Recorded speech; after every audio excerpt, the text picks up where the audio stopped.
Guys, another DIY na naman tayo. Let's go. Okay, so ito si Kuya nangongolekta siya ng mga dumi ng hayop sa baka. Yan o. Pinukuha niya. Okay, ito. Recycle, di ba? Yun, napakalayo pala ng pinanggalingan eh. Okay, inuwi niya sa bahay. Meron siya ditong galon. Yung binutasan lang yung takip guys. So, napakadali lang nito guys. Tuturo natin. Yan. Tapos ito yung sa yung sa gasol, di ba? Yung parang valve doon.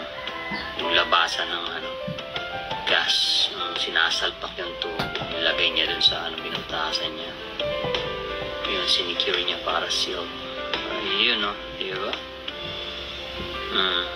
May switch pa yan. Okay, binalik niya yung takip dun. Yan. Tapos eto na yung dumi kanina ng baka. Next procedure na tayo mga lods.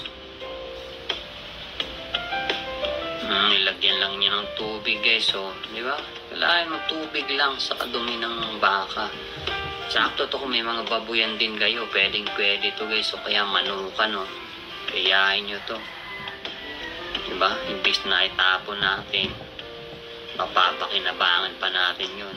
Napakadami pa namang mga dumi lalo na kung marami kayong baboy o baka.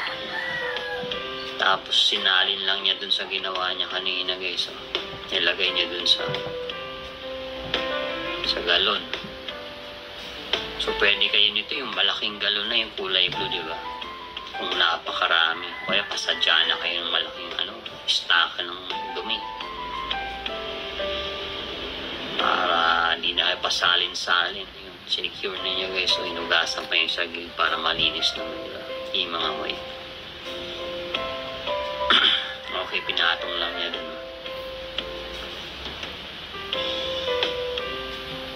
Yung stock niya ng 21 days guys. Solid na yan. Diba? Tapos sinalpakan na niya ng hose sa gas. Diba? Sinicure niya. Kasi ito yung labasan. Ayun, secured na yan.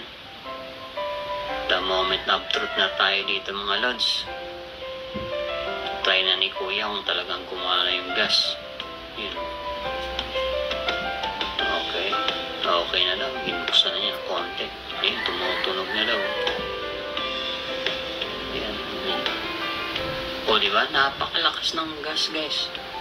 Hina pa yun Hindi pa yun sagad Hindi pa yun kalahati diba? Konti lang nabukas. Napakalakas guys. Grabe. Isipin nyo marami kayong matitipid na gas dito kung yung gagamitin yung mga dumi ng hayop alam mo yung figure kayo manukan saktong-sakto to guys. Makakatulong. Only gas na kayo nito buong taon, di ba? Gawa kayo ng mga malalaking galon ng imbakan, di ba? Tapos may direkta ng tubo or hose papunta sa bahay nyo. Yan. Yung lutuan nyo. Yan, ilalagay niya dito sa lutuan. Para talagang solid. Try niya magluto guys. Yan diba? Hindi na niya pinatay yung apoy patay mo na muna. Talagang pwede naman napakahirap pa talaga diba? Ganyan na lang. Solid.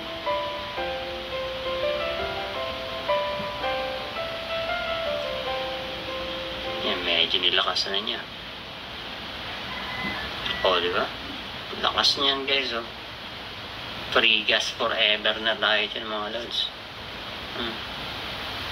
Galing lang sa dumi yan.